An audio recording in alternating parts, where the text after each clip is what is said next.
biyya hambaa keessa teessanii warroonni lubbuu keessanitti murteessuuf ariifattan aarini arra aartanii boruu jiraachuu dhiisuu danda'a. Isinii galee arri boruu miti. Akka arra aartaniini guyyaa guutuu hin dabarsitan. Yoo baay'atee arra aartuu borummoo guyyaa gammachuu keessanii ta'uu danda'a. Kana yeroo hundayyuu hin dagatina obboloota ko. Micoon tokko Saawud Arabiyaa keessatti lubbuu ishee galaafatte.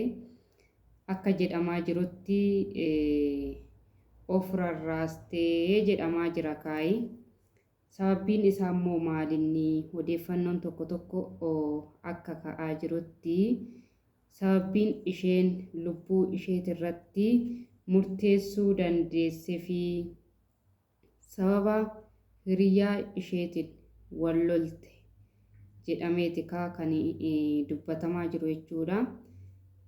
Maal isiniin jechuun barbaadee obboloota koo biyya ormaatii lafa laaltu laftin jabaataa waaqa laaltummoo waaqni fagaataa akkuma jedhe Haacaaluun jechuudha. Biyyi ormaa biyyuma ormaati. Isinii galee akka fayyaa keessanii baatanitti fayyaa keessaniin galtanii biyya keessanirratti yoo lubbuun keessan baate gammachuu guddaadha. Isinii galee lubbuun gaafa ati baasuuf osoo hin jenne gaafa waaqni guyyaa keeti kanaan badda jedhu qofa baati.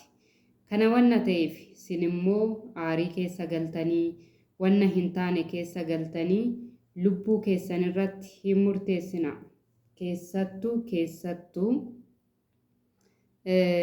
dhiiraaf jettanii yeroo jedhu fakkeenyaaf ammaa dadhabdanii hojii madaamii sin dadhabsiisee jechi madaamii sin dadhabsiisee arrabsoon madaamii sin dadhabsiisee ergaan madaamii baqa asii ol kottuu gadi ol fuudhii gadi fuudhii hundi isaa sin dadhabsiisee tarii hiriyaa keessaniini qarshii irratti wal dhabuu dandeessu walii galuu dhiisuu dandeessu.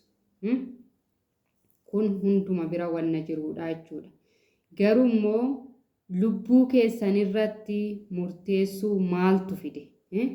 Dhiirri yoo deemee dhiiratu dhufa. Sijjammar yeroo ammaa jechuudha Itoophiyaa keessatti dhiiraaf jettee kan lubbuu kee balleessitu hin jiru.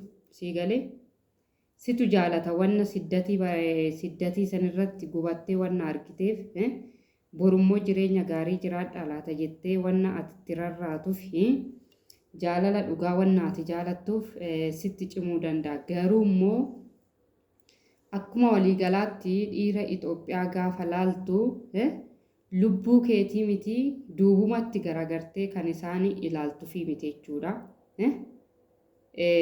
Torbee tokko ji'a tokko osoo hin guunne gaafa birriin keessi harkaa dhume gaafsanii habiibtii galbii onnee koo dhiigni koo si malee hojjechuu dide jedhanii kan yeroo hundaa iimorra galanii haasaasuni sifaana gaafa ati biyya galtee ji'a tokko guuttee ji'a lama guuttee ji'a sadi guuttee birrii si harkaa haphatee gaafa ati kana gooneettuuni si jalaa hin qaban.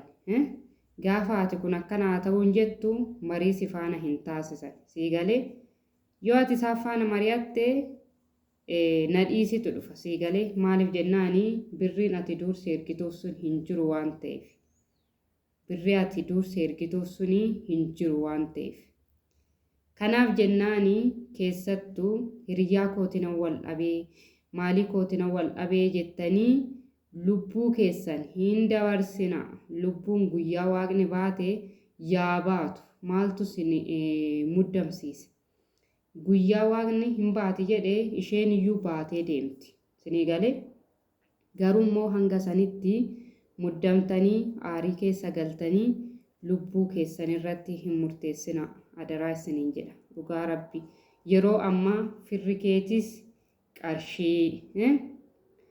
keetis qarshii Hiriyyaan keetis qarshii waan hundi kee qarshii yookiin birriidha jechuudha. Yoo birrii qabaattee fira qabda, yoo birrii qabaattee hiriyyaa qabda. Kanaaf jennaani of jaaladhu. Namni na jaalachuu didee, namni akkas naa gochuu didee, namni kana naa gochuu didee jettee bakka ani jireenya lafarraa kana hin barbaadu, jireenya lafarraa kanarraa deemuun qabaa jettee hin murteessin. Dhuguma sinin jedha wanna hin taanetti hin galina. Yeroo sanii fi wanna boqonnaa argattas sinitti fakkaachuu danda'a. Garuu miti. Tokkoffaa lubbuu kee ofii keetiin murteessitee baaste taananii mana waaqayyoottis amantaa kamiyyuu keessatti mana waaqayyootti itti gaafatamta. Siigalee cubbuudha waan ta'eef lubbuu baasuun yookiin immoo lubbuu kee irratti murteessuun cubbuu waan ta'eef itti gaafatamta. Lammaffaa immoo keessattuu osoo biyya ormaati irratti biyya hambaati irratti lubbuun keessan waa tokko ta'ee wanni si yaaduu qabdanii ofii keetiif aarii san keessa galtee bakka yoo boqodhee hin gammada jettee yaaduu kee miti. Maatii keetiif yaadi, abbaa keetiif yaadi, haadha keetiif yaadi. Yeroo hundaa situ addunyaa kanarraa deemee boqonnaa argate sitti fakkaata malee isaanii bara jireenyaa isaanii jechuudha. Bara jireenyaa isaanii micoon teeyyaa araba deemtee boru dhufti, iftaan dhufti jedhanii yeroo hundaa imimmaa isaanii harcaasaa urufa laaluu jechuudha. Ta'uu hin qabu. Ta'uu hin qabu. Senegalee kun ta'uu hin qabu. Haadha keessaniif yaada, abbaa keessaniif yaada, obboloota keessaniif yaada. Yeroo waa murteessuuf fiigdan biyya hambaatti. Yoo barbaaddan galaatii abbaa keessan, haadha keessan nagaa gaafadhaatii akkasinitti fidesan immoo taasisa bakka. Maaliifii isaan iyyuu boqonnaa argatu jechuudha. Amma intalli dhiiraaf jettee jedhamaa jira. Of rarraaste tuni reeffi ishiitiyyuu gara biyyaa galuudhaaf ganaa hanga ji'a 6 hanga ji'a 8 fixa. Kana hundaa maatiin arra dhufti boruu dhufti jedhanii argitanii gadi eegu jechuudha. Yeroo hunda gadi eegu. Kun maalidhaa kuni du'a lammaffaadha. Ta'uu hin qabu. Akkasii hin godhina bakka. Biyyi ormaa biyyuma ormaati. Duunis kan bareeddu biyya ofii irratti. Ciistee dhukkubsattee lubbuun kee yoo darbee waan tokko namatti iyyuu hin dhaga'amu jechuudha. Kanaaf jennaani sin immoo bu'aa bayii wannuma hunda ol fuutanii gadi fuutanii aartanii lubbuu keessan irratti murteessitu taananii of miitan malee nama iyyuu hin miinee jechuudha. Maaliif jennaani ofuma keessaniif jiraattu. Ofuma keessaniif jiraattu. Senegalee kanaaf yaa obboloota koo hin shawwadaminaadha lubbuu keessan irratti tarkaanfii hin taaneen hin fudhatinaa isiniin jedha. Kun dhaamsa kooti nagaan naaf tura.